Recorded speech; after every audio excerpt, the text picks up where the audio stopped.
जगदस्तकं सत्यं परं धीमहि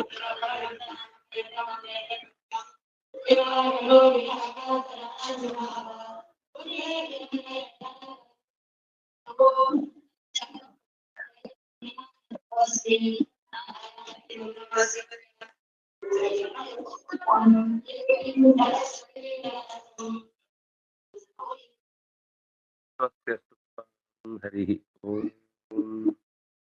ಚತುರ್ಮುಖನ ಪ್ರಾರ್ಥನೆ ನಾವು ನೋಡ್ತಾ ಇದ್ವಿ. ತಂ ತ್ವಾ ವಯಂ ನಾಥ ಸಮುಜ್ಜಿಹಾನಂ ಸರೋಜನಾಭಾತಿ ಚಿರೇಪ್ಸಿತಾರ್ಥಂ ದೃಷ್ಟ್ವಾ ಗತಾ ನಿರ್ವೃತಿ ಮಧ್ಯ ಸರ್ವೇ ಗತಾ ಗಜಾದವಾಂತ ಗಾಂಗಮಂಭಃ. ಎಲೈ ಒಡೆಯನೆ, ಪದ್ಮನಾಭನಾದ ನಾರಾಯಣನೇ, ನಾವೆಲ್ಲ ಬಹಳ ಕಾಲದಿಂದ ಇಷ್ಟಪಡ್ತಾ ಇದ್ದಂತಹ ಪರಮ ಪುರುಷಾರ್ಥ ನೀನೆ. ನಿನ್ನನ್ನೇ ಬಯಸಿ ನಾವು ಪ್ರಾರ್ಥನೆ ಮಾಡಿದ್ದು ಹೊರತು ಇನ್ನೇನನ್ನೂ ಅಲ್ಲ. ನೀನು ನಮ್ಮ ಮುಂದೆ ಆವಿರ್ಭವಿಸಿದ್ದನ್ನು ನೋಡಿದಾಗ ಕಾಳ್ಗಿಚ್ಚಿನಿಂದ ಕಷ್ಟಪಡ್ತಾ ಇರುವಂತಹ ಆನೆಗೆ ಎಲ್ಲೋ ಒಂದು ಕಡೆ ಗಂಗೆಯ ಹರಿವು ಕಂಡಾಗ ಹೇಗೆ ಆನಂದ ಆಗುತ್ತೆ, ಒಂದೇ ಸರ್ತಿಗದು ದಂಡೆಯಿಂದ ಹಾರಿ ನೀರಿಗೆ ಬಿದ್ದು ಈಜ್ಕೊಂಡು ಇನ್ನೊಂದು ದಂಡೆಗೆ ಹೋಗುವಾಗ ಏನು ಆನಂದ ಆಗತ್ತೆ, ಹಾಗೆ ಈ ಸಂಸಾರದ ಅಪಾಯದಿಂದ ಪಾರಾಗುವುದಕ್ಕೆ ನೀನು ಗಂಗಾ ನೀರಿನಂತೆ ತಣಿವನ್ನ ಉಂಟು ಮಾಡುವವನು ಅನ್ನುವ ಹಾಗೆ ನಮಗೆ ಭಾಸವಾಗಿದೆ. ದವಾರ್ಥ ಗಜಾಹ ಇವ ಗಾಂಗಮಂಭಃ. ಕಾಳ್ಗಿಚ್ಚಿಗೆ ತುತ್ತಾದಂತಹ ಆನೆಗಳ ಹಿಂಡಿಗೆ ಎದುರುಗಡೆ ಗಂಗೆಯ ಹರಿವು ಕಂಡಾಗ ಎಂತೋ ಸಂತೋಷವಾಗುತ್ತೋ ಅಂತ ಸಂತೋಷ ನನಗೆ ನಿನ್ನಿಂದಾಯಿತು, ನಿನ್ನ ದರ್ಶನದಿಂದಾಯಿತು. ಸತ್ವಂ ವಿಧತ್ಸ್ವಾಖಿಲ ಲೋಕಪಾಲ ವಯಂ ಯಥಾರ್ಥಾಸ್ತವ ಅದಮೂಲಂ ಸಮಾಗತಾಸ್ತೆ ಬಹಿರಂತರಾತ್ಮನ್ ಕಿಂ ವಾದ್ಯ ವಿಜ್ಞಾಪ್ಯಮಶೇಷ ಸಾಕ್ಷಿಣಃ. ಜಗತ್ತಿನಲ್ಲಿರುವ ಎಲ್ಲ ವಸ್ತುಗಳಿಗೂ ಒಳಗು ಹೊರಗು ತುಂಬಿದವನು ನೀನೆ. ಕೇವಲ ತುಂಬಿದ್ದು ಮಾತ್ರ ಅಲ್ಲ, ಹಾಗೆ ಗಾಳಿನೂ ತುಂಬಿದೆ, ಆಕಾಶನು ತುಂಬಿದೆ, ಏನು ಉಪಯೋಗ ಇಲ್ಲ, ಅಂದ್ರೆ ಅದರಿಂದ ಏನು ವಿಶೇಷ ಆಗಲ್ಲ. ಆದ್ರೆ ನೀನು ತುಂಬಿರುವುದು ಕೇವಲ ಒಂದು ವಸ್ತುವಾಗಿ ಅಲ್ಲ, ಅದರ ನಿಯಾಮಕನಾಗಿ. ಅದರ ಎಲ್ಲ ಆಗು ಹೋಗುಗಳು ನಿನಗೆ ಚೆನ್ನಾಗಿ ಗೊತ್ತು ಹರಿ. ನಾವು ಲೋಕದಲ್ಲಿ ಅನೇಕ ಜವಾಬ್ದಾರಿಗಳನ್ನು ತೆಗೆದುಕೊಂಡು ನಮಗೊಂದು ಹೆಸರು ಬಂದಿದೆ, ಲೋಕಪಾಲಕರು ಅಂತ. ನಿನ್ನ ಪಾದದ ಬುಡಕ್ಕೆ ಬಂದಿದ್ದೇವೆ ನಾವೀಗ. ನಾವು ಯಾವುದೋ ಒಂದು ಪ್ರಧಾನವಾದ ಉದ್ದೇಶದಿಂದ ಬಂದಿದ್ದೇವೆ, ಅದನ್ನ ನೀನು ನಡೆಸಿಕೊಡ್ಬೇಕು. ನಿನ್ನ ಹತ್ರ ಮತ್ತೆ ನಾನು ಈ ಉದ್ದೇಶದಿಂದ ಬಂದಿದ್ದೇನೆ ಅಂತ ಹೇಳಿಕೊಳ್ಬೇಕಾದ ಅಗತ್ಯ ಇಲ್ಲ. ಯಾಕಂದ್ರೆ ಎಲ್ಲವನ್ನು ಪ್ರತ್ಯಕ್ಷವಾಗಿ ಕಾಣುವ ಸಾಕ್ಷಿ ನೀನು. ನಮ್ಮೆಲ್ಲರ ಒಳ ಹೊರಗಿನ ಅಂಶಗಳನ್ನು ಚೆನ್ನಾಗಿ ಬಲ್ಲವನು ನೀನು. ಹಾಗಾಗಿ ಕಿಂ ವಾ ಅದ್ಯ ವಿಜ್ಞಾಪ್ಯಂ ಅಶೇಷ ಸಾಕ್ಷಿಣಃ. ನಿನ್ನ ಹತ್ರ ಏನ್ ವಿಜ್ಞಾಪನೆ ಮಾಡ್ಬೇಕು ನಾವು? ನಮ್ಮನ್ನು ನೋಡಿದ ತಕ್ಷಣ ನಮ್ಮ ಬಯೋಡೇಟಾ ನಿಮ್ಗೆಲ್ಲ ಗೊತ್ತಾಗಿರುತ್ತೆ. ಅದು ಬಯೋಡೇಟಾನೋ ಬೈಕೊಳ್ಳೋಡೇಟಾನೋ ಗೊತ್ತಿಲ್ಲ, ನಿನಗ್ ಗೊತ್ತು ಏನು ಅಂತ ನಿನಗ್ ಚೆನ್ನಾಗಿ ಗೊತ್ತು. ಆದ್ರಿಂದಾಗಿ ಎಲ್ಲವನ್ನೂ ನೇರವಾಗಿ ಕಾಣುವ ಕಣ್ಣಾದ್ರಿಂದಾಗಿ ನಿನ್ನ ಹತ್ರ ಮತ್ತೆ ನಾವು ಬಿಡಿಸಿ ಹೇಳಬೇಕಾದ ಅಗತ್ಯ ಇಲ್ಲ. ನಮ್ಗೇನ್ ಬೇಕೋ ಅದನ್ನ ನಡೆಸಿಕೊಡು. ಅಹಂ ಗಿರಿತ್ರಶ್ಚ ಸುರಾದಯೋ ಯೇ ದಕ್ಷಾದಯೋಗ್ನೇರಿವೇ ತವಸ್ತೆ ಕಿಂವಾ ವಿಧೇಮೇಶ ಪೃಥಗ್ವಿಭಾತ ವಿಧಿತ್ವ ತನ್ನೋ ದ್ವಿಜದೇವ ಮಿತ್ರ.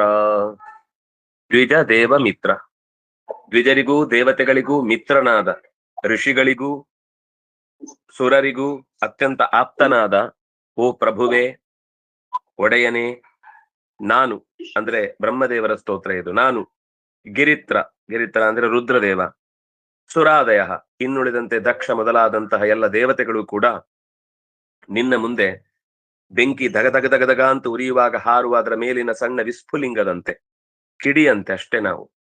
ನಿನ್ನ ಮುಂದೆ ನಾವೆಲ್ಲರೂ ಕೂಡ ಅಲ್ಪ ಪ್ರಕಾಶರು. ದಕ್ಷಾದಯೋಹೋ ಅಗ್ನೇಹೇ ಇವ ಕೇತವಃ. ಕೇತವಃ ಅಂದ್ರೆ ಅದರ ಮೇಲಕ್ಕೆ ಹೋಗುವಾಗ ಒಂದಿಷ್ಟು ಕಿಡಿಗಳು ಹಾರುವುದು ಕಾಣುತ್ತೆ. ಅದು ಇಲ್ಲಿ ಬೆಂಕಿ ಇದೆ ಅಂತ ಗೊತ್ತಾಗುವಂತೆ ಮಾಡುತ್ತೆ ದೂರದಲ್ಲಿದ್ದವರಿಗೆ. ಅಲ್ಲಿ ಕೆಳಗೆ ಬೆಂಕಿ ಕಾಣದೇ ಇದ್ರೂ ಕೂಡ ಜ್ವಾಲೆಯಿಂದ ಹಬ್ಬಿದ ಮೇಲ್ಭಾಗದ ಕಿಡಿಗಳು ಇಲ್ಲಿಗೆ ಬೆಂಕಿ ಬಿದ್ದಿದೆ ಅಂತ ಗೊತ್ತಾಗುವ ಹಾಗೆ ಮಾಡುತ್ತೆ. ಅದು ಬಹಳ ಹೊತ್ತಿರಲ್ಲ ಕೂಡ, ಅದು ಸ್ವಲ್ಪ ದೂರಕ್ಕೆ ಹಾರಿ ಆಮೇಲೆ ಆರಿ ಹೋಗುತ್ತೆ. ಆರಿ ಆರಿ ಹೋಗುತ್ತೆ ಅಂದ್ರೆ ಏನು ಹೇಳಲಿಕ್ಕಾಗಲ್ಲ. ಹಾರಿದ್ಮೇಲೆ ಆರಿ ಹೋಗುತ್ತೆ ಅಂದ್ರೆ ಹೇಳ್ಬೋದೇನಾದ್ರು. ಆದ್ರಿಂದ ಈ ಅಲ್ಪ ಪ್ರಕಾಶಿಗಳಾದಂತಹ ನಾವು ನಿನ್ನ ಬಗ್ಗೆ ಏನ್ ಹೇಳ್ಬೋದು? ನಿನ್ನಿಂದಲೇ ಹುಟ್ಟಿದವರು ನಾವು. ನಮ್ಮ ಹಿತವನ್ನ ಸಾಧಿಸಿಕೊಳ್ತೇವೆ ಅಂತ ಅನ್ನೋದು ಎಷ್ಟು ಮೂರ್ಖತನದ ಮಾತು. ನಮ್ಮ ಹಿತ ನಾವು ಸಾಧಿಸ್ಕೊಳ್ಲಿಕ್ಕಾಗತ್ತಾ? ನೀನೇ ವಿಧತ್ಸ್ವ ಶನ್ನೋ ದ್ವಿಜದೇವ ಮಿತ ಶಂ ನಃ ವಿಧತ್ಸ್ವ. ನಮಗೆ ಮಂಗಳವನ್ನು ಉಂಟು ಮಾಡು. ಶಂ ಅಂದ್ರೆ ಮಂಗಳ, ಶಂ ಅಂದ್ರೆ ಸುಖ, ಶಂ ಅಂದ್ರೆ ಆನಂದ ಅಂತ ಅರ್ಥ. ಕಿಂವಾ ವಿಧೇಮ, ಏನು ಅಂತ ನಿನ್ನ ಹತ್ರ ಬಂದು ಬೇಡಿಕೊಂಡೆವು, ಮತ್ತೆ ನಾವೇ ಏನು ಸಾಧಿಸಿಯೆವು. ನೀನು ಎಲ್ಲದರೊಳಗೂ ತುಂಬಿದವನು, ಎಲ್ಲವನ್ನೂ ಕೂಡ ಮಾಡಬಲ್ಲವನು. ನಮ್ಮ ಆಗು ಹೋಗುಗಳು ಕೂಡ ನಿನಗೆ ನಮಗಿಂತ ಚೆನ್ನಾಗಿ ಗೊತ್ತಿದೆ. ಆದ್ರಿಂದ ನೀನು ನಮಗೆ ಶಂ ಆನಂದವನ್ನು ಉಂಟು ಮಾಡಬೇಕು. ಅವರೇ ಹೇಳಿಕೊಂಡ ಮಾತು, ವಯಂ ಕೇತವಃ, ನಾವು ನಿನ್ನ ಬೆಂಕಿಯ ಕೆನ್ನಾಲಿಗೆ ತುದಿಯಲ್ಲಿ ಹಬ್ಬಿದ ಕಿಡಿಗಳಂತೆ ಅಂತ. ಶ್ರೀಶುಕ ಉವಾಚ ಏವಂ ವಿರಿಂಚಾದಿಭಿರೀಡಿತಸ್ತತ್ ವಿಜ್ಞಾಯ ತೇಷಾಂ ಹೃದಯಂ ಯಥೈವ ಜಗಾದ ಜೀಮೂತ ಗಂಭೀರಯಾ ಗಿರಾ ಬದ್ಧಾಂಜಲೀನ್ ಸಂವೃತ ಸರ್ವಕಾಮಾನ್. ಈ ಸ್ತೋತ್ರಗಳನ್ನೆಲ್ಲ ಮಾಡುವಾಗ ಸುಮ್ನೆ ಹರಟೆ ಅನ್ನುವ ತರನೋ ಅಥವಾ ಇಲ್ಲ ಸಲ್ಲದನ್ನೆಲ್ಲ ದೇವರ ಹತ್ರ ಜಗಳಾಡಿ ಮಾತಾಡ್ಲಿಕ್ಕೆ ಆಗಲ್ಲ. ಸುಳ್ಳೆ ಹೇಳಿ ಸುಮ್ನೆ ಏನು ಅದರ ತತ್ವದ ವಿಷಯದಲ್ಲಿ ನೈಜ ಅಂಶಗಳಿಲ್ಲದೆ ಕೇವಲ ಅದೊಂದು ನಮ್ಮಲ್ಲಿ ಭೋಗಾರದ ಮಾತು ಅಂತಿದೆ. ಅಂದ್ರೆ ಅದು ಬಾಯಿ ಮೇಲಿನ ಮಾತು, ಗಂಟ್ಲಿನ ಮೇಲಿನ ಮಾತು. ಹಾಗೆ ದೇವರ ಹತ್ರ ಮಾತಾಡಿದ್ರೆ ಯಾವುದು ವರವಾಗಿ ಲಭ್ಯವಾಗುದಿಲ್ಲ. ಅದು ಫಿಲ್ಟರ್ ಇರುತ್ತೆ ಇಲ್ಲೊಂದು. ಇದು ಹೇಳ್ಬೇಕಾ ಬೇಡವಾ ಅಂತೆಲ್ಲ ಯೋಚನೆ ಮಾಡಿ ಏನೇನೋ ಹೇಳುದು, ಅವ್ರಿಗೆ ಖುಷಿ ಪಡಿಸುವಂತದ್ ಮಾತ್ರ ಹೇಳುದು, ಮನಸ್ಸಲ್ಲಿ ಏನಿದೆ ಅದನ್ನು ಹೇಳಲ್ಲ. ಹಾಗೆ ದೇವರ ಹತ್ರ ಪ್ರಾರ್ಥನೆ ಮಾಡಿದ್ರೆ ಅದಕ್ಕೆ ಅವ್ರು ಹೇಳಿದ್ದು, ನಮ್ಮ ಒಳಗೆ ಏನಿದೆ ಅಂತ ನಿನಗೆ ಗೊತ್ತಿದೆ, ನಮ್ಮ ಮನಸ್ಸಲ್ಲಿ ಏನಿದೆ ಅಂತ ಗೊತ್ತಿದೆ, ನಮ್ಮ ಹೃದಯದಲ್ಲಿ ಏನಿದೆ ಅಂತ ಗೊತ್ತಿದೆ, ನಮ್ಮ ಜೀವದಲ್ಲಿ ಏನಿದೆ ಅಂತ ಗೊತ್ತಿದೆ. ನಮ್ಮ ಬದುಕಿನ ಹುಟ್ಟಿನಿಂದ ಹಿಡಿದು ಇಲ್ಲಿಯ ತನಕದ ಯಾವ ಘಟನೆಯಲ್ಲೂ ನೀನು ಸಾಕ್ಷಿಕನಲ್ಲದೆ ಬದುಕಿದವನೇ ಅಲ್ಲ. ನಮ್ಮೆಲ್ಲಾ ರೆಕಾರ್ಡ್ ಕೂಡ ನಿನ್ನ ಹತ್ರ ಪೂರ್ತಿ ಎರೇಸ್ ಆಗದೆ ಹಿಂದೆ ಮುಂದೆ ಎಷ್ಟು ಸರ್ತಿ ಬಳಸಿದ್ರು ಕೂಡ ಅದು ವ್ಯರ್ಥವಾಗದಂತೆ ನಿನಗೆ ಗೊತ್ತಿದೆ ಅಂತ ಎಲ್ಲ ದೇವತೆಗಳು ಪ್ರಾರ್ಥಿಸಿದಾಗ ಶುಕ ಮುನಿಗಳು ಮತ್ತೆ ಪರೀಕ್ಷಿತ್ ರಾಜನಿಗೆ ಆ ಕಥೆಯನ್ನು ಮುಂದುವರಿಸಿ ಹೇಳ್ತಾರೆ. ಹೀಗೆ ಬ್ರಹ್ಮಾದಿ ದೇವತೆಗಳು ಸ್ತೋತ್ರವನ್ನ ಮಾಡ್ತಾ ಕೈ ಮುಗಿದು ನಿಂತಿದ್ರು. ತಮ್ಮ ಬಯಕೆಗಳನ್ನ ಹೇಳದೇ ಇದ್ದರೂ ಕೂಡ ಆ ಬಯಕೆಗಳನ್ನ ಬಲ್ಲವನಾಗಿ ಭಗವಂತ ಅವರ ಹೃದ್ಗತವನ್ನು ಚೆನ್ನಾಗಿ ಅರಿತು ಮೇಘದ ಗಂಭೀರವಾದ ಧ್ವನಿಯಿಂದ ಈ ಮುಂದಿನ ಮಾತನ್ನಾಡಿದ. ಅಂದ್ರೆ ಗುಡುಗುಡು ಅಂದ ಅಂತ ಅರ್ಥ ಅಲ್ಲ. ಮೇಘದ ಗಂಭೀರ ಹೇಗೆ ಅತ್ಯಂತ ಸಾಂದ್ರವಾದ ಸ್ವರ ಇರುತ್ತೋ ಹಾಗೆ ಅತ್ಯಂತ ಗಂಭೀರವಾದ ಧ್ವನಿಯಿಂದ ಮಾತನಾಡಿದ. ಕೆಲವರು ಮಾತಾಡ್ತಾ ಇದ್ರೆ ಅದು ಕೇಳಲಿಕ್ಕೆ ತುಂಬಾ ಚೆನ್ನಾಗಿರುತ್ತೆ, ಎಷ್ಟೊತ್ತು ಮಾತಾಡಿದ್ರು ಕೇಳ್ಬೇಕು ಅನ್ಸುತ್ತೆ. ಕೆಲವರು ಶುರು ಮಾಡಿದ್ರೆ ತಲೆ ತುರಿಸ್ಕೊಳ್ಲಿಕ್ಕೆ ಶುರುವಾಗುತ್ತೆ. ಅಯ್ಯೋ ಯಾವಾಗ ಮುಗಿಸ್ತಾರಪ್ಪ ಇವರು, ಶುರು ಮಾಡಿದ್ರಾ ಅಂತ ಅನಿಸ್ಲಿಕ್ಕೆ ಶುರುವಾಗತ್ತೆ. ಆದ್ರೆ ಭಗವಂತನ ಮಾತು ಕೇಳಲಿಕ್ಕೆ ಆನಂದದಾಯಕ. ಆದ್ರಿಂದ ಏಕ ಏವೇಶ್ವರಸ್ತಸ್ಮಿನ್ ಸುರ ಕಾರ್ಯೇ ಸುರೇಶ್ವರ ವಿಹರ್ತು ಕಾಮಾಸ್ತಾನಾಹ ಸಮುದ್ರೋನ್ಮಥನಾದಿ. ಯಾವಾಗ್ಲೂ ದೇವತೆಗಳ ಇಷ್ಟ ಕಾರ್ಯವನ್ನ ಕಷ್ಟ ಪಡದೆ ಅನಾಯಾಸವಾಗಿ ಮಾಡುವಂತಹ ದೇವೇಶನಾದ ಹರಿಯು ಬೇರೆ ಯಾರ ಸಹಾಯ ಬೇಕಿಲ್ಲ, ಅವನೊಬ್ನೇ ಮಾಡಬಲ್ಲ, ಯಾವ ಕೆಲಸವಾದ್ರೂ ಮಾಡಬಲ್ಲ. ಆದ್ರೆ ಎಲ್ಲರನ್ನು ತೊಡಗಿಸ್ಬೇಕು ಅನ್ನೋದು ಅವನ ಆಸೆ. ಎಲ್ರೂ ಇದರಲ್ಲಿ ಭಾಗವಹಿಸ್ಬೇಕು, ಎಲ್ರಿಗೂ ಇದರ ಅನುಭವ ಆಗ್ಬೇಕು, ಎಲ್ರೂ ಕೂಡ ಅವರವರ ಕ್ರೆಡಿಟ್ ಅನ್ನೋರ ಪಡಿಬೇಕು ಅನ್ನುವ ದೃಷ್ಟಿಯಿಂದ ಸಮುದ್ರ ಮಥನದ ಒಂದು ವಿಶೇಷ ಘಟನೆಯನ್ನ ದೇವತೆಗಳಿಗೆ ಹೇಳ್ತಾನೆ. ಅಂದ್ರೆ ಧನ್ವಂತರಿ, ಮೋಹಿನಿ, ಕೂರ್ಮ ಮೊದಲಾದ ಅವತಾರ ಮಾಡುವುದಕ್ಕೆ ಕಾರಣೀಭೂತವಾದಂತಹ ಒಂದು ವಿಶಿಷ್ಟವಾದ ಪ್ರಸಂಗವನ್ನ ದೇವತೆಗಳಿಗೆ ಹೇಳ್ತಾನೆ. ತಾನ್ ಆಹ ವಿಹರ್ತು ಕಾಮಃ. ಸುರ ಕಾರ್ಯದಲ್ಲಿ ಸ್ವಲ್ಪ ಓಡಾಡ್ಬೇಕು ಅಂತ ಅನ್ನಿಸ್ತು, ಸುರರ ಜೊತೆಗೆ ಸ್ವಲ್ಪ ಹೊತ್ತು ಕಾಲ ಕಳಿಬೇಕು ಅಂತ ಅನ್ನಿಸ್ತು, ಅದಕ್ಕೋಸ್ಕರ ಈ ಮಾತನ್ನ ಹೇಳಿದ. ಶ್ರೀ ಭಗವಾನುವಾಚ ಹಂತ ಬ್ರಹ್ಮನ್ನಹೋ ಶಂಭೋ ಹೇ ದೇವಾಚಿತಂ ಶೃಣುತಾವಹಿತಾ ಸರ್ವೇ ತೇಜೋ ವಸ್ಯಾದ್ಯಥಾ ಪುನಃ. ಹಂತ ಅಂದ್ರೆ ತುಂಬಾ ಸಂತೋಷದಿಂದ ಹೇಳುವ ಶಬ್ದ ಅದು. ಹಂತ ಅನ್ನೋದು ದುಃಖಕ್ಕಾಗುವಾಗ್ಲೂ ಆಗತ್ತೆ, ಅದನ್ನ ಹೇಳಿದ ಟೋನ್ನ ಮೇಲೆ ಇದೆ. ಹಂತ ಅಂದ್ರೆ ಖುಷಿ. ಹಂತ ಅಂತಂದ್ರೆ ದುಃಖ. ಎರಡೂ ಹಂತನೇ. ಅದನ್ನ ಏನು ಗೊತ್ತಿಲ್ಲದೆ ಕೊಂದು ಬಿಟ್ರೆ ಅದು ಹಂತ, ಅದೇ ಸತ್ತೋಗುತ್ತೆ. ಹಂತ ಅಂದ್ರೆ ಹಬ್ಬ ಅಂತ ಅಂದ್ರೆ ದೇವತೆಗಳೆಲ್ಲ ಒಟ್ಟಾಗಿ ಬಂದು ನನ್ನ ಹತ್ರ ಕೇಳ್ತಿದಾರಲ್ಲ, ತುಂಬಾ ಸಂತೋಷ ಆಯ್ತು ಅವನಿಗೆ. ಅಂದ್ರೆ ಏನ್ ಬೇಕಾದ್ರೂ ಮಾಡ್ತೀವಿ, ನೀವು ಹೇಳಿ ನಾವು ಮಾಡ್ಲಿಕ್ಕೆ ರೆಡಿ ಇದ್ದೀವಿ ಅಂತ. ಇಂಥ ಶಿಷ್ಯರು ಸಿಕ್ಕಿದ್ರೆ ಯಾರಿಗ್ ಖುಷಿ ಆಗಲ್ಲ? ಗುರುಗಳೇ ನೀವು ಚಪ್ಪಂಡಿ, ನಾವು ರುಬ್ಲಿಕ್ಕೂ ರೆಡಿ, ಜಗ್ಲಿಕ್ಕೂ ರೆಡಿ ಅಂತ. ಹೇ ಬ್ರಹ್ಮನ್ ಎಲೈ ಚತುರ್ಮುಖನೇ, ಅಹೋ ಶಂಭೋ ಎಲೈ ಪಂಚಮುಖನೇ, ಶಂ ಭವತೀತಿ ಶಂಭು. ಶಂಭು ಅನ್ನೋ ಹೆಸರು ಬ್ರಹ್ಮದೇವರಿಗೂ ಇದೆ, ರುದ್ರದೇವರಿಗೂ ಇದೆ. ಆದ್ರೆ ಇಲ್ಲಿ ಬ್ರಹ್ಮನ್ ಅಂತ ಶಬ್ದ ಬಂತಾದ್ರಿಂದಾಗಿ ಶಂಭು ಅನ್ನೋದು ಇಲ್ಲಿ ರುದ್ರನನ್ನೇ ಹೇಳ್ತಾ ಇರೋದು. ಎಲೈ ಬ್ರಹ್ಮನೇ, ಎಲೈ ರುದ್ರನೇ, ಎಲೈ ದೇವಾಹ, ಹೇ ದೇವಾಹ, ಎಲೈ ದೇವತೆಗಳೇ, ಎಲ್ಲರೂ ನಾನು ಹೇಳುವುದನ್ನ ಅವಹಿತಮನಾಹ, ನನ್ನ ಮಾತನ್ನು ತುಂಬಾ ಗಮನ ಇಟ್ಟು ಕೇಳಿ. ನಾನು ಯಥಾಪುರ, ಹಿಂದೆ ಹೇಗೆ ನಿಮ್ಮ ಶ್ರೇಯಸ್ಸನ್ನು ಬಯಸಿ ನಿಮ್ಮ ಸಂಪತ್ತು ನಿಮಗೆ ಕೈಗೆ ಬರುವಂತೆ ಮಾಡಿದೆನೋ, ಈಗಲೂ ಕೂಡ ಹಾಗೇನೆ ನಿಮ್ಮ ಸಂಪತ್ತು ನಿಮ್ಮ ಕೈಗೆ ಬರುವಂತೆ ಮಾಡ್ತೇನೆ. ಯಾಕೆಂದ್ರೆ ಆ ದುರ್ವಾಸರ ಶಾಪದಿಂದ ಸಂಪತ್ತು ಲೋಪವಾಗಿದೆ, ದೇವತೆಗಳು ಕಂಗಾಲಾಗಿದ್ದಾರೆ. ಮರಳಿಸುವ ಹೊಣೆಗಾರಿಕೆ ಅದು ನಿನ್ನಲ್ಲಿ ಮಾತ್ರ ಇದೆ ಅಂತ ನಂಬಿಯೇ ದೇವರ ಹತ್ರ ಬಂದದ್ದು. ಹಾಗಾಗಿ ದೇವರು ಅದಕ್ಕೆ ಹೇಳ್ತಾನೆ, ಸಂಪತ್ತನ್ನು ಮರಳಿಸುವ ಕೆಲಸ ನಾನು ಹಿಂದೆಯೂ ಮಾಡಿದ್ದೆ, ಅಂದ್ರೆ ಇದೇ ಮೊದಲನೇ ಸರ್ತಿ ಮಥನ ಅಲ್ಲ ಅಂತ ಅರ್ಥ. ಯಥಾಪುರ, ಹಿಂದೆ ಹೇಗೆ ಮಥನವಾಗಿತ್ತೋ ಹಾಗೆ ಮತ್ತೆ ನಿಮಗೆ ಮಥನ ಮಾಡಿಸಿ ಕೊಡ್ತೇನೆ. ಯಾತು ದಾನೇಶ್ಚ ದೈತೇಯೈಃ ತಾವತ್ ಸಂಧಿರ್ವಿಧೀಯತಾಂ ಕಾಲೇನಾನ್ ಗೃಹೀತೈಶ್ಚ ಯಾವತ್ ವೋ ಭವ ಆತ್ಮನಃ.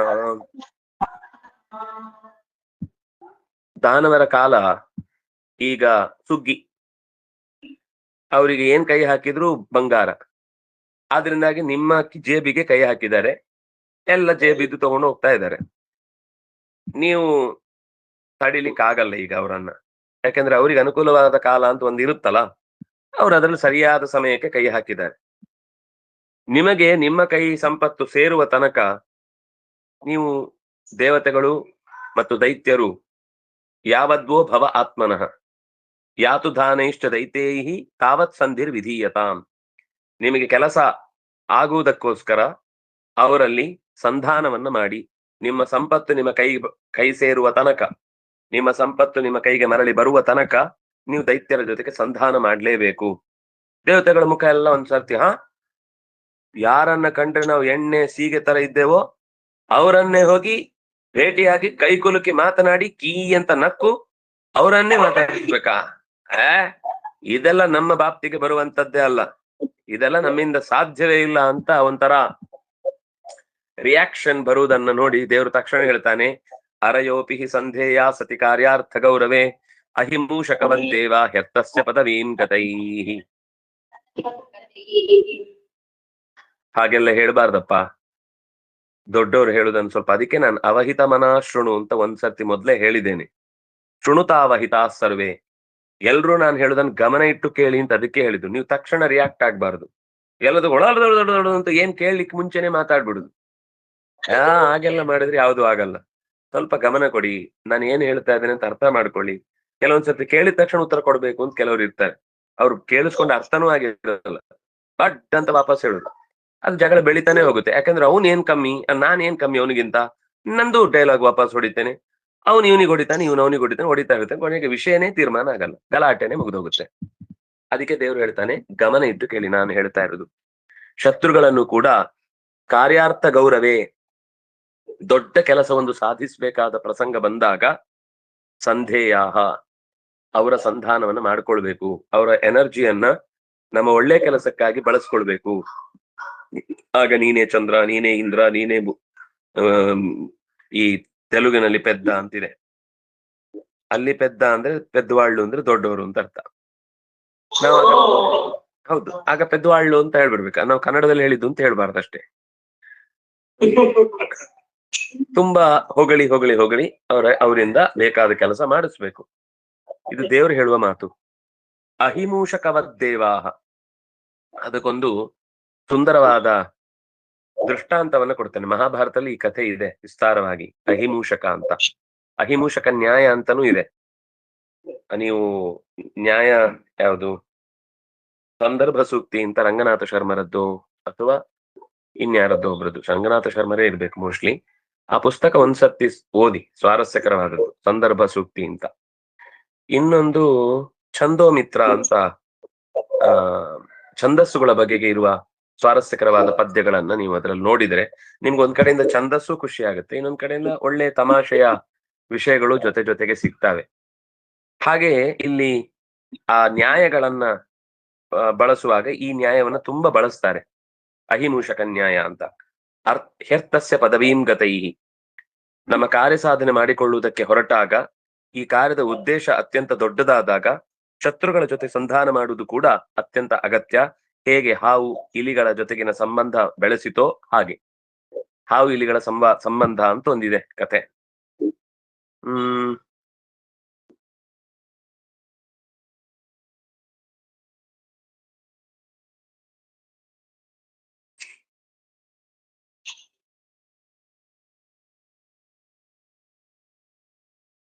ಇಲ್ಲೇನೋ ಬೇರೆ ಕಥೆ ಇದ್ದಾಗಿದೆ.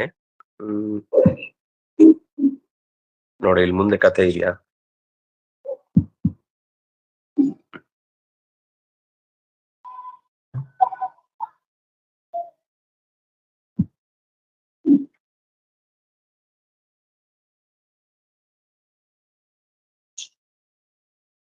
ಈ ಹಾವಿಗೆ ನವಿಲಿನ ಭಯ, ನವಿಲ್ ಅದನ್ನ ತಿಂದು ಹಾಕತ್ತೆ. ಹಾಗಾಗಿ ಏನ್ ಮಾಡಿತು ಅಂತಂದ್ರೆ ಒಂದು ಬುಟ್ಟಿಯೊಳಗೆ ಬಂದು ಸೇರ್ಕೊಳ್ತು. ಬುಟ್ಟಿಯಲ್ಲಿ ಆಗ್ಲೇ ಒಂದು ಇಲಿ ಇತ್ತು. ಆ ಇಲಿ ಅದಕ್ಕೆ ಸುಲಭ ಆಹಾರ. ಆದ್ರೆ ಹೊರಗೆ ಹೋಗ್ಬೇಕು ಅಂತಂದ್ರೆ, ನವಿಲಿನಿಂದ ತಪ್ಪಿಸಿಕೊಳ್ಬೇಕು ಅಂತಂದ್ರೆ ಈ ಇಲಿ ಜೊತೆಗಿರ್ಬೇಕು ಅಂತ ಅದಕ್ಕೆ ತಲೆಗೆ ಹೊಳೀತು. ನವಿಲು ಹೊರಟು ಹೋದ್ಮೇಲೆ ಆ ಇಲಿಯನ್ನ ನುಂಗಿ ಅದು ಹೊರಟೋಯ್ತು. ಹಾವಾಡಿಗ ಆ ಬುಟ್ಟಿಯಲ್ಲಿ ಹಾವನ್ನ ಹಿಡಿದಿಟ್ಟು ಆಹಾರಕ್ಕಾಗಿ ಮತ್ತೆ ಒಂದು ಇಲಿಯನ್ನು ಇಟ್ಟ. ಈಗ ಬುಟ್ಟಿ ಇದ್ದದ್ದು ಹಾವಾಡಿಗನ ಕೈಯಲ್ಲಾದ್ರಿಂದಾಗಿ ಅವನು ಬಿಡಿಸುದಿಲ್ಲ, ಅವನು ಹಿಡಿದು ಹಾಕ್ತಾನೆ. ಆದ್ರೆ ಒಳಗಿರುವ ಇಲಿಗೆ ಬುಟ್ಟಿಯನ್ನ ತೂತು ಮಾಡಿ ತಪ್ಪಿಸ್ಕೊಳ್ಲಿಕ್ ಬರುತ್ತೆ. ಅದನ್ನ ಕೂಡ್ಲೆ ತಿನ್ಲಿಲ್ಲ, ಅದನ್ನ ಹಾಗೆ ಬಿಟ್ಕೊಳ್ತು. ಬಿಟ್ಕೊಂಡು ನೀವು ಫ್ರೆಂಡ್ ಆಗೋಣ ಅನ್ನತ್ತೆ. ಇಲಿಯೊಂದಿಗೆ ಸಂಧಾನ ಮಾಡುತ್ತೆ. ನಾನು ನಿನ್ನನ್ನು ತಿನ್ನುವುದಿಲ್ಲಪ್ಪ, ನೀನ್ ನನಗೆ ಬುಟ್ಟಿಯನ್ನ ಕತ್ತರಿಸ್ಕೊಡು, ನಾನು ಬುಟ್ಟಿಯಿಂದ ನಾವಿಬ್ರು ಹೊರಗೆ ಹೋಗೋಣ, ಆರಾಮವಾಗಿರೋಣ ಅಂತ ಹೇಳುತ್ತೆ. ಇಲಿ ಆಯ್ತು ಅಂತ ಒಪ್ಕೊಳ್ಳುತ್ತೆ. ಬುಟ್ಟಿಯನ್ನು ತೂತು ಮಾಡಿ ಹೊರಗೆ ಹೋಗುದ್ರ ಜೊತೆಗೆ ಕೂಡ್ಲೆ ಆ ಇಲಿಯನ್ನೇ ನುಂಗಿ ಅದು ಹೊರಗೆ ಹೋಗುತ್ತೆ. ಇದು ಒಂದು ಕಥೆ. ಅದಕ್ಕೆ ನಾನು ಹೇಳಿದೆ ಇಲ್ಲಿದ್ದ ಕಥೆ ಒಂಚೂರು ಬೇರೆ ತರ ಇದೆ. ಮಹಾಭಾರತದಲ್ಲಿ ಒಂದು ಕಥೆ ಏನಿದೆ ಅಂದ್ರೆ, ಇದು ಒಂದು ಕಥೆಯೇ. ಯಾಕಂದ್ರೆ ಇಲ್ಲಿ ಏನು ಅಂದ್ರೆ ಶತ್ರುಗಳನ್ನ ನಿಗ್ರಹ ಮಾಡಿ ನಮ್ಗೆ ಬೇಕಾದ್ದನ್ನ ಸಿದ್ಧಿಸಿಕೊಳ್ಬೇಕು ಅನ್ನುವ ಹಿನ್ನೆಲೆಯಲ್ಲಿ ಈ ಮಾತಿದೆ. ಆದ್ರೆ ಮಹಾಭಾರತದಲ್ಲಿ ಇದೇ ಕಥೆ, ಒಂದು ಬೇಟೆಗಾರ ಒಂದು ಬೋನು ತಯಾರಿಸಿ ಬುಟ್ಟಿಯಲ್ಲಿ ಈ ಹಾವನ್ನ ಹಿಡಿತಾನೆ. ಹಾವನ್ನು ಹಿಡಿದಾಗ ಇಲಿಯು ಅದರಲ್ಲಿ ಸಿಕ್ಕಾಕೊಳ್ಳುತ್ತೆ. ಬಿಲದಿಂದ ಹೊರಗೆ ಬಂದಾಗ ಅದಕ್ಕೆ ಗೊತ್ತಿಲ್ಲ, ಅದು ಸೀದ ಬಿಲ್ಲಿಂದ ಹೊರಗೆ ಬಂದ್ರೆ ಅದು ಬುಟ್ಟಿ ಒಳಗೆ ಸಿಕ್ಕಾಕೊಳ್ತು. ಬುಟ್ಟಿಯಲ್ಲಿ ಸಿಕ್ಕಾಕೊಂಡಾಗ ಹಾವಿಗೆ ತಕ್ಷಣ ತಿನ್ಬೇಕು ಅನ್ನಿಸ್ತು. ಆದ್ರೆ ಈ ಬುಟ್ಟಿಯಿಂದ ಹೊರಗೆ ಬರ್ಲಿಕ್ಕೆ ಇದೇ ಸಹಾಯ ಮಾಡುತ್ತೆ, ಇನ್ಯಾರು ಮಾಡ್ಲಿಕ್ಕೆ ಸಾಧ್ಯ ಇಲ್ಲ. ಈ ಇಲಿಯು ಕೂಡ ತಾನು ನಿಧಾನಕ್ಕೆ ಕೊರೆದು ಹೊರಗೆ ಹೋಗೋಣ ಅಂತ ಯೋಚನೆ ಮಾಡಿದ್ರೆ ಹೊರಭಾಗದಲ್ಲಿ ಒಂದು ಗೂಬೆ ಕಾಯ್ತಾ ಇದೆ. ನಾನೀಗ ಹೊರಗೆ ಹೋದ್ರೆ ಗೂಬೆ ನನ್ನನ್ನು ತಿಂದು ಬಿಡುತ್ತೆ. ಆದ್ರಿಂದ ನಾನು ಈಗ್ಲೇ ಹೊರಗೆ ಹೋಗ್ಬಾರ್ದು, ಅದು ಕಟ್ ಮಾಡಿ ಕೊಡು ಅಂತ ಕೂಡ್ಲೆ ಹೇಳುತ್ತೆ. ಅದಕ್ಕೆ ಅರ್ಥ ಆಗುತ್ತೆ ಇದು ಯಾಕೆ ನನ್ನನ್ನು ಇಷ್ಟು ಒತ್ತಾಯ ಮಾಡ್ತಿದೆ ಅಂತ. ಕಟ್ ಮಾಡ್ತಾ ಮಾಡ್ತಾ ಮಾಡ್ತಾ ಮಾಡ್ತಾ ಪೂರ್ತಿ ಮಾಡುದೇ ಇಲ್ಲ, ನಿಧಾನಕ್ಕೆ ಮಾಡುತ್ತೆ. ಈ ಹಾವಿಗೆ ತ್ವರೆ, ಇದು ಬೇಗ ಮಾಡಿ ಮುಗಿಸಿದ್ರೆ ಇದನ್ನು ತಿಂದು ಹೊರಟೋಗೋಣ ಅಂತ. ಆಗ ಅದು ನಿಧಾನಕ್ಕೆ ಕಟ್ ಮಾಡಿ ಮಾಡಿ ಮಾಡಿ ಮಾಡಿ ಪೂರ್ತಿ ಹೊರಗೆ ಹೋಗ್ಲಿಕ್ಕೆ ಆಗದ ಹಾಗೆ ಕಟ್ ಮಾಡಿ ಇನ್ನೂ ನಿಧಾನಕ್ಕೆ ಮಾಡ್ತಾ ಇರ್ಬೇಕಾದ್ರೆ ಒಂದ್ಸರ್ತಿ ಇದ್ದಕ್ಕಿದ್ದ ಹಾಗೆ ಆ ಬುಟ್ಟಿ ಹಿಡಿಯುವ ಬಂದ. ಅದು ಇಡೀ ಎತ್ತಿದ್ರೆ ಅದರಲ್ಲಿ ಹಾವು ಸಿಕ್ಕಾಕೊಳ್ಳುತ್ತೆ. ಆವಾಗ ತಕ್ಷಣ ಹತ್ರ ಬರ್ತಾ ಇದ್ದಾನೆ ಅಂತಂದಾಗ ಅದು ತೂತು ಮಾಡಿ ಸೀದಾ ಹೊರಗೆ ಹೋಗ್ಬಿಡುತ್ತೆ. ಹೊರ ಹೋಗ್ಬಿಟ್ಟಾಗ ಆ ಅವನು ದೊಣ್ಣೆಯಿಂದ ಜೋರಾಗಿ ಎಸಿತಾನೆ. ಆ ಯಾವ್ದನ್ನ ಬುಟ್ಟಿ ಮೇಲೆ ತನ್ನ ಕೈಯಲ್ಲಿದ್ದ ದೊಣ್ಣೆಯನ್ನು ಎಸಿತಾನೆ. ಎಸ್ದಾಗ ಇದಕ್ಕೆ ತಿನ್ಬೇಕು ಅಂತ ಪ್ಲಾನ್ ಮಾಡುವಾಗ ಅದರ ಪೆಟ್ಟು ಬಿದ್ದದ್ರಿಂದ ಇಲಿ ಅದರ ಕೈಯಿಂದ ತಪ್ಪಿಸ್ಕೊಂಡ್ಬಿಡುತ್ತೆ. ಆಮೇಲೆ ತಾನ್ ಬದುಕಿದ್ರೆ ಸಾಕು ಅಂತ ಅದು ಇನ್ನೊಂದ್ ದಿಕ್ಕಿಗೆ ಹೋಗುತ್ತೆ. ಆದ್ರೆ ಆ ಹೊತ್ತಿಗೆ ಆ ಯಾರು ದೊಣ್ಣೆ ಹಿಡ್ಕೊಂಡು ಅವನು ಬಂದದ್ರಿಂದ ಆ ಗೂಬೆಯು ಕೂಡ ಆ ಇಲಿಗೆ ಏನು ಮಾಡ್ಲಿಕ್ಕೆ ಆಗುದಿಲ್ಲ. ಅದು ಅವನ ಅವನ ದಿಕ್ಕಿನ ಕಡೆಗೆ ಓಡೋಗುತ್ತೆ. ಯಾಕಂದ್ರೆ ಅವನು ಇಲಿಯನ್ನೇನು ಹಿಡಿಯುವವನಲ್ಲ, ಆ ಬೇಟೆಗಾರ. ಅವನ ಪಕ್ಕದಿಂದ ಹಾದು ಹೊರಟೋಗ್ಬಿಡುತ್ತೆ. ಈ ಹಾವು ಇನ್ನೊಂದ್ ದಿಕ್ಕಿಗೆ ಹೋಗುತ್ತೆ. ಆಚೆಯಿಂದ ಇಲಿಯೂ ಬದುಕತ್ತೆ, ಈಚೆಯಿಂದ ಹಾವು ಬದುಕತ್ತೆ, ಆಚೆಯಿಂದ ಆ ಬೇಟೆಗಾರನಿಗೆ ಸಿಗುದೂ ಇಲ್ಲ, ಆ ಯಾವುದು ಗೂಬೆಗೂ ಕೂಡ ಆಹಾರ ಸಿಗುದಿಲ್ಲ. ಹೀಗೆ ಎಲ್ಲವೂ ಸಸೂತ್ರ ಆಯ್ತು ಅನ್ನುವ ರೀತಿಯಲ್ಲಿ ಆ ಘಟನೆಯನ್ನ ಮಹಾಭಾರತ ಹೇಳುತ್ತೆ, ಈ ಕಥೆಯನ್ನ. ಇದ್ರಲ್ಲಿ ಇನ್ನೂ ಡೈಲಾಗ್ ಎಲ್ಲ ತುಂಬಾ ಇತ್ತು, ನಾನು ಆ ಡೈಲಾಗ್ ಯಾವ್ದು ಹೇಳಿಲ್ಲ. ಅವುಗಳ ಮಾತುಕತೆ ತುಂಬಾ ಚೆನ್ನಾಗಿದೆ. ಈ ತರದೊಂದು ಪ್ರಸಂಗದಲ್ಲಿ ಒಂದ್ಸರ್ತಿ ನಮ್ಮ ವಿಶ್ವೇಶ್ವರ ತೀರ್ಥ ಗುರುಗಳ ಒಂದು ಕಥೆ ನೆನಪಾಗತ್ತೆ ನನಗೆ. ಏನಾಯ್ತು ಅಂದ್ರೆ ಒಂದ್ಸರ್ತಿ ಅವರು ಸಮುದ್ರದ ತೀರದಲ್ಲಿ ಪಾಠ ಮಾಡ್ತಾ ಇದ್ರು ಮಕ್ಕಳಿಗೆ. ಅವ್ರು ಸಂಚಾರಕ್ಕೆ ಹೋಗುವಾಗ ಅಂತ ಜಾಗದಲ್ಲಿ ಹೋದ್ರೆ ಅಲ್ಲೇ ಹೋಗಿ ಪಾಠ ಮಾಡುದು, ಸಮುದ್ರದ ಘೋಷದ ಮಧ್ಯದಲ್ಲಿ ಕೂತ್ಕೊಂಡು ಪಾಠ ಕೇಳುದು. ಪಾಠ ಮುಗಿಸಿ ಅದೇ ದಂಡೆಯಲ್ಲಿ ಬರ್ಬೇಕಾದ್ರೆ ಒಂದಿಷ್ಟು ಏನಂತಾರೆ, ಸಮುದ್ರದಲ್ಲಿ ಈ ಮೀನನ್ನು ಹಿಡ್ಕೊಂಡು ದಂಡೆಗೆ ಬರುವವರು, ಅಂದ್ರೆ ಏನಂತಾರೆ ಮೀನುಗಾರರು, ಅವರೆಲ್ಲ ಒಂದ್ ಕಡೆ ಗುಂಪು ರಾಶಿ ಬಿದ್ದು ಓ ಅಂತ ಕಿರ್ಚ್ತಾ ಇದ್ರು. ಇವ್ರಿಗೆ ಆಶ್ಚರ್ಯ ಆಯ್ತು. ಈಗ ಹಾದು ಹೋಗ್ತಾ ಇದ್ರು, ಅವ್ರನ್ನ ಕೇಳಿದ್ರು ಏನು ಅಂತ. ಅವ್ ಒಳಗೆ ಏನ್ ಕಾಣಿಸ್ತಿರ್ಲಿಲ್ಲ. ಆಮೇಲೆ ಯಾರೋ ಒಬ್ಬ ಕಿರ್ಚ್ದ, ದೊಡ್ಡ ಆಮೆ ಸಿಕ್ಕಿದೆ, ದೊಡ್ಡ ಆಮೆ ಸಿಕ್ಕಿದೆ ಅಂತ. ಅದ್ ನೋಡಿದ್ರೆ ಇಷ್ಟು ದೊಡ್ಡ ಆಮೆ, 2 ಕೈಯಲ್ಲಿ ಹಿಡಿಯುವಷ್ಟು ದೊಡ್ಡ ಆಮೆ. ಅದು ಎತ್ಲಿಕ್ ಸಾಧ್ಯವೇ ಇಲ್ಲ, ಏನಿಲ್ಲ ಅಂದ್ರೆ ಒಂದು 100-150 kg ಆಮೆ. ಅದ್ ಸಮುದ್ರದ ಮಧ್ಯದ ಅವರಿಗೆ ಬಲೆಗೆ ಸಿಕ್ಬಿದ್ದಿದೆ. ಎತ್ತಾಕೊಂಡ್ ಬಂದು ಎಲ್ರು ಓ ಅಂತ ಅದ್ರ ಮುಂದೆ ಕಿರ್ಚ್ತಾ ಇದ್ದಾರೆ. ಅದಕ್ಕೆ ಯಾವಾಗ ತನ್ನ ಜೀವ ಹೋಗುತ್ತೋ ಅನ್ನೋ ಭಯ. ಇವರಿಗೆ ಇದನ್ನ ಮಾರಿದ್ರೆ ವಿದೇಶಕ್ಕೆ, ಆಗ ಇದು ನಾನು ಹೇಳ್ತಾ ಇರೋದು ಸುಮಾರು ಒಂದು 60ನೇ ಇಸ್ವಿ. 60ನೇ ಇಸ್ವಿ ಅಂತಂದ್ರೆ ಆಗ 5,000 ರೂಪಾಯಿ ಆವಾಗ ಆ ಇದಕ್ಕೆ ವಿದೇಶಕ್ಕೆ ಮಾರಿದ್ರೆ. ಅವ್ರೇನೋ ಡಾಲರ್ ಅಲ್ಲಿ ಕೊಡ್ತಾರೆ, ನಮ್ಗೆ 5,000 ರೂಪಾಯಿಗೆ ಇರ್ಬೋದಾಗ. ಅವನು ಎಲ್ರು ಖುಷಿಯಿಂದ ಇದನ್ನೆಲ್ಲ ಹಂಚ್ಕೊಂಡು ನಾವು ಮಾರಾಟ ಮಾಡ್ತೀವಿ ಅಂತ. ಅವ್ರನ್ನ ತಗೊಂಡೋಗಿ ತಿನ್ಲಿಕ್ಕೆ ತಗೋತಾರೆ. ಇನ್ನೇನ್ ಮಾಡ್ತಾರೆ ಅವರು ವಿದೇಶಿಯರು ತಗೊಂಡು, ಅದನ್ನೇನು ಉಳಿಸ್ಲಿಕ್ಕೆ ಏನು ಯೋಚನೆ ಮಾಡಲ್ಲ. ಸರಿ, ಸ್ವಾಮಿಗಳಿಗೆ ಅದನ್ನ ಆ ಇಡೀ ಪ್ರಕರಣ ನೋಡಿ ಬೇಜಾರಾಯ್ತು. ಅಯ್ಯೋ, ಆ ಆಮೇಲೆ ಸಾಯಿಸ್ತಾರಲ್ಲ ಅವರು ತಗೊಂಡೋಗಿ. ಆದ್ರೆ ಇವರಿಗೆ ಕಷ್ಟಪಟ್ಟು ಎಲ್ಲ ಸಮುದ್ರದ ಮಧ್ಯಕ್ಕೆ ಹೋಗಿ ಸಿಕ್ಕಿದ್ದಿದು. ಇವ್ರು ಇವತ್ತು ಬೇರೆ ಏನು ಸಿಕ್ಕಿಲ್ಲ, ಇದೇ ಸಿಕ್ಕಿದ್ ದೊಡ್ಡ ಹಬ್ಬ ಅಂತ ಅನ್ಕೊಂಡು ಅವ್ರು ಭಾವಿಸ್ತಾ ಇದ್ದಾರೆ. ತಕ್ಷಣ ಸ್ವಾಮಿಗಳಿಗೂ ಚುರ್ರಂತು ಮನಸ್ಸು. ಅಯ್ಯೋ, ಇದನ್ನ ಏನ್ ಮಾಡುದು, ಈ ಸಮಸ್ಯೆಯನ್ನು ಪರಿಹಾರ ಮಾಡುದು, ಎಷ್ಟ್ ಸಿಗುತ್ತೆ ಅಂತ. 5,000 ರೂಪಾಯಿ ಸಿಗ್ಬೋದು. ಅದಕ್ಕೆ ತಕ್ಷಣ ಅವರ ಕ್ಯಾಶಿಯರ್ ಅನ್ನ ಕರೆದು ಒಂದ್ 5,000 ಎಲ್ಲಿಂದಾದ್ರೂ ತಗೊಂಡ್ ಬಾ. ಒಂದ್ 10 ನಿಮಿಷ ಮಾತಾಡ್ತಾ ಇದ್ರು ಅವ್ರ ಹತ್ರ, ಏನು ಹೇಳದೆ. ಹೇಗ್ ಮಾಡ್ತೀರಿ ಸಮುದ್ರದಲ್ಲಿ, ಏನೇನ್ ಮಾಡ್ತೀರಿ, ಏನೇನ್ ಕಷ್ಟ ಆಗುತ್ತೆ ನಿಮಗೆ, ಎಲ್ ಮನೆ ಮಾಡ್ಕೊಂಡಿದ್ದೀರಿ, ಏನೇನು ನಿತ್ಯದ ಚಟುವಟಿಕೆಗಳು, ಹಾಗೆ ಹೀಗೆ, ಸಿಗದೆ ಇದ್ರೆ ಏನ್ ಮಾಡ್ತೀರಿ, ಮಳೆ ಬಂದ್ರೆ ಏನ್ ಮಾಡ್ತೀರಿ, ಬೇಸಿಗೆಯಲ್ಲಿ ಎಲ್ಲಿ ಹೋಗ್ತೀರಿ, ಎಲ್ಲ ಏನೇನೋ ಮಾತಾಡಿಸಿದ್ದಾರೆ. ಅವ್ರಿಗೆ ಭಾರಿ ಖುಷಿ, ಒಬ್ರು ಸ್ವಾಮಿಗಳು ನಮ್ಮ ಹತ್ರ ಮಾತಾಡ್ತಿದ್ದಾರೆ. ಅವನು ಕ್ಯಾಶಿಯರ್ ಹೋಗಿ ಮಠದಿಂದ ಹೋಗಿ ದುಡ್ಡು ತಗೊಂಡ್ಬಂದ. ದುಡ್ಡು ತಗೊಂಡ್ ಬಂದು, ಈಗ ನನಗೊಂದು ಕೆಲಸ ಮಾಡ್ಬೇಕು ನೀವು. ಏನು, ನಿಮ್ಗೆ ಇದಕ್ಕೆ ಎಷ್ಟು ದುಡ್ಡು ಬರುತ್ತೋ ಅಷ್ಟು ದುಡ್ಡು ಕೊಟ್ರೆ ಇದನ್ನ ನನಗ್ ಕೊಡ್ತೀರಾ ಅಂತ. ಓ, ಖಂಡಿತ ಕೊಡ್ತೇನೆ. ಆಮೇಲೆ ನನಗೆ ಇನ್ನೊಂದು ಕೆಲಸ ಮಾಡ್ಬೇಕು, ಅದನ್ನು ಮಾಡ್ತೀರಾ? ಓ, ಖಂಡಿತ ಮಾಡ್ತೀನಿ. ನೀವು ಹೇಳಿದ್ದನ್ನ ಆಗುದಿಲ್ಲ ಅಂತ ಹೇಳುದೇನು? ಅವ್ರಿಗೆ ಆಗ ಅಷ್ಟು ಇತ್ತೋ ಇಲ್ಲೋ ಗೊತ್ತಿಲ್ಲ, ಎಷ್ಟು 2,500 3,000 ಏನೋ ಕೊಟ್ಟಿದ್ದಾರೆ. ಸರಿ, ಇಷ್ಟು ಸಿಕ್ತಲ್ಲ, ಇನ್ ಯಾರನ್ನೋ ಹುಡುಕೊಂಡು ಅವನು ಯಾರೋ ಸಿಕ್ಕಿ ಅವನು ಇನ್ನೇನೋ ಕೇಳಿ ಆಗುದು, ಈಗ್ಲೇ ಸಿಕ್ಬಿಡುದು, ಇಲ್ಲೇ ಮುಗೀತಲ್ಲ ಸಮಸ್ಯೆ. ಸರಿ, ಅದನ್ನ ಬಲೆಯಿಂದ ಬಿಡಿಸಿ ಎದುರುಗಡೆ ಇಟ್ರು. ನನಗೆ ಇನ್ನೊಂದು ಕೆಲಸ ಹೇಳಿದ್ನಲ್ಲ, ಮಾಡ್ತೀರಾ? ಏನು? ನೀವು ಇದೇ ದೋಣಿಯಲ್ಲಿ ಕೂತ್ಕೊಂಡು ಸಮುದ್ರದ ಮಧ್ಯಕ್ಕೆ ಹೋಗಿ ಅದನ್ನು ಬಿಟ್ಟು ವಾಪಸ್ ಬಂದು ನಂಗೆ ನೀವು ಸಿಗ್ಬೇಕು ಅಂತ ಹೇಳಿ. ಸರಿ ಅಂತ ಅವರು ಮತ್ತೆ ಆ ದೋಣಿ ಮೇಲೆ ಕೂತ್ಕೊಂಡು ಸೀದಾ ಹೋಗಿ ಮಧ್ಯಕ್ಕೆ ಬಿಟ್ಟು ವಾಪಸ್ ಬಂದ್ರು. ವಾಪಸ್ ಬಂದಾಗ ನೋಡಿದ್ರು ದೋಣಿಯಲ್ಲಿ ಏನು ಇರ್ಲಿಲ್ಲ. ಈಗ ಸಮಾಧಾನ ಆಯ್ತು ಸ್ವಾಮಿಗಳಿಗೆ.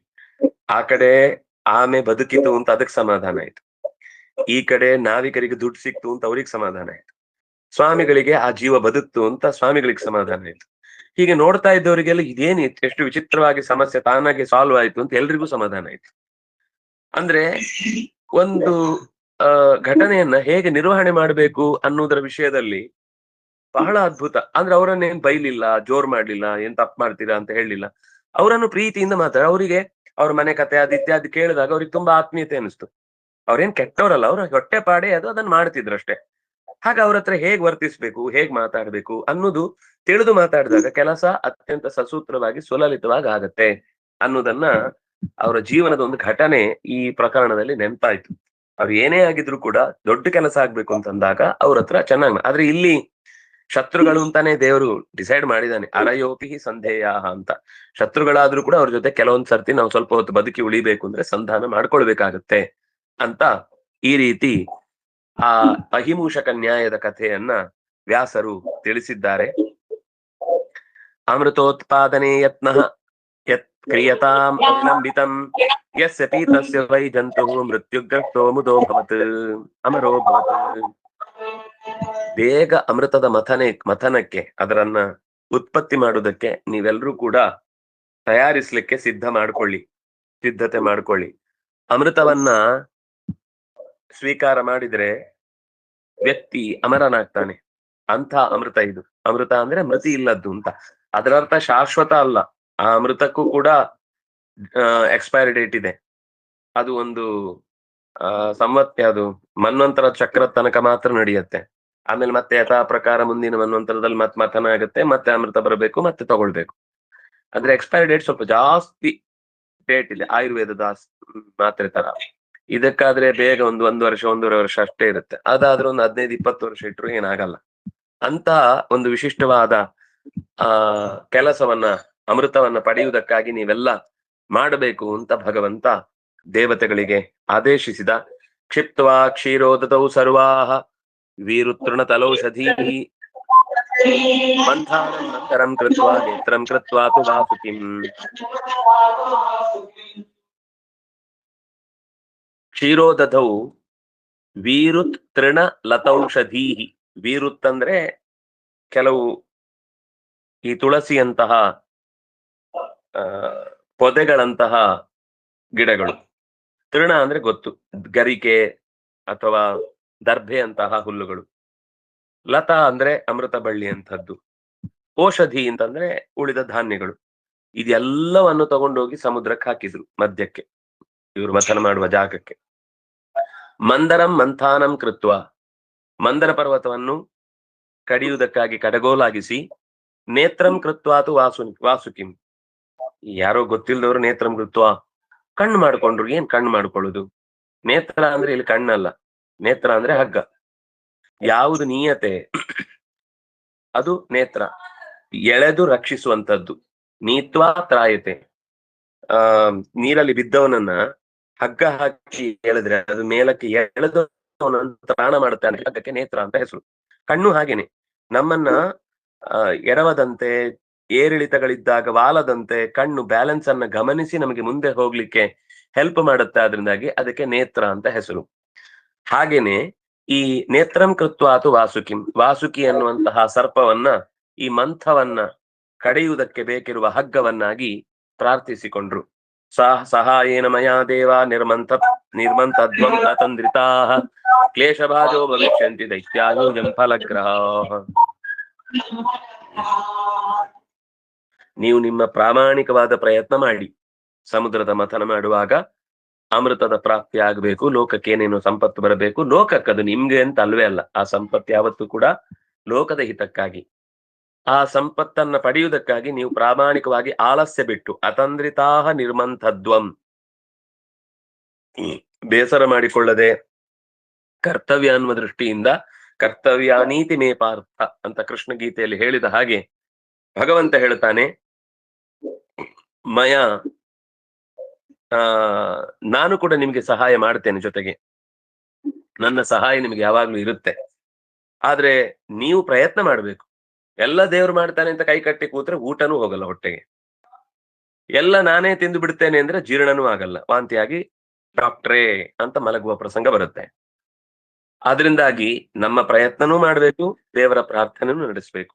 ಈಗ ಎರಡೂ ಮಾಡಿದಾಗ ಈ ಯಾರು ದುರುಳತನದಿಂದ ಮಾಡ್ತಾರೆ ಅವರು ಕ್ಲೇಶಭಾಜೋ ಭವಿಷ್ಯಂತಿ ದೈತ್ಯಾಹ. ದೈತ್ಯರು ಭಾಜರಾಗ್ತಾರೆ. ಯಾಕೆಂದ್ರೆ ಅವರು ದೈತ್ಯರು. ದೈತ್ಯ ಅನ್ನುವ ಶಬ್ದಕ್ಕೆ ಅರ್ಥ ದೋ ಅವಖಂಡನೆ ಅಂತ ಧಾತು.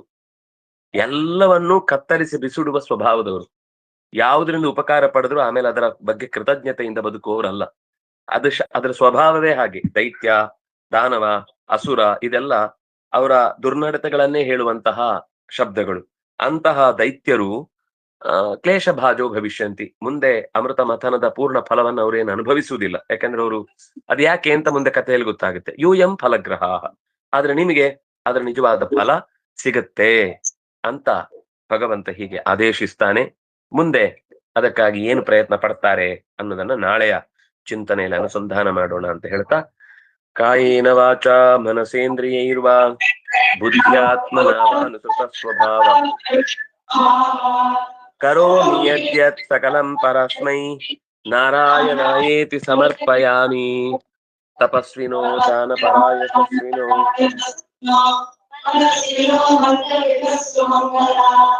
ಕ್ಷೇಮಂ ನ ವಿಂದಂತಿ ವಿನಾಯದರ್ಪಣಂ ತಸ್ಮೈ ಸುಭದ್ರಶ್ರವಸೇ ನಮೋ ನಮಃ.